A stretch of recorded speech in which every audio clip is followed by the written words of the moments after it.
changement, alors qu'eux nous parlent de la révision, mais vous savez, parlons un peu de la gestion de Félix Antoine Tshisekedi.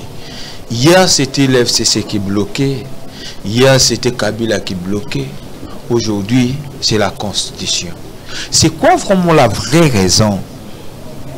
C'est quoi la vraie raison que l'on peut changer, comme vous venez de dire tout à l'heure, que l'on peut changer la Constitution? Je ne suis pas venu parler individu ou acteur politique. N'est-ce pas? Nous sommes venus ici, sur ce plateau, parler Congo. Exactement. Alors, ce que je peux vous dire, c'est ceci.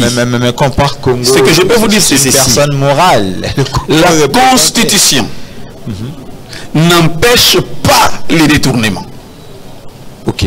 La Constitution n'empêche pas que les gens soient payés. La Constitution n'empêche pas que les routes soient bâties, construites. La Constitution plutôt, n'empêche pas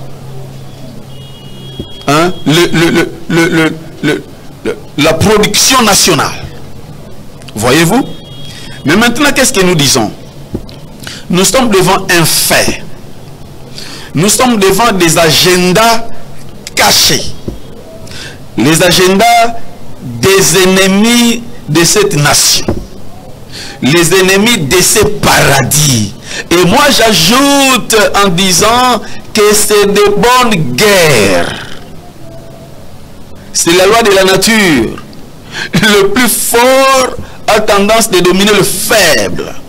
Il s'agit maintenant, à nous autres Congo, à nous autres Congolais, de devenir forts comme eux, de manière à ce que nous soyons respectés. Et pour cela, le premier facteur, la première donne, la première chose, ce sont les textes.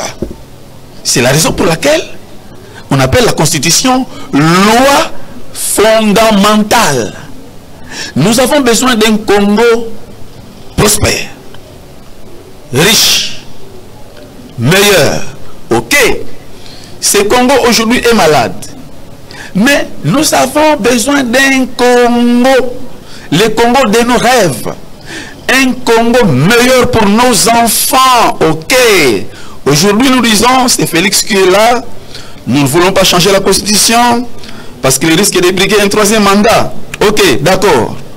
Dites-moi, quand changerons-nous cette Constitution qui ne bénéficierait pas, changement qui ne bénéficierait pas au régime qui serait en place à ce moment-là?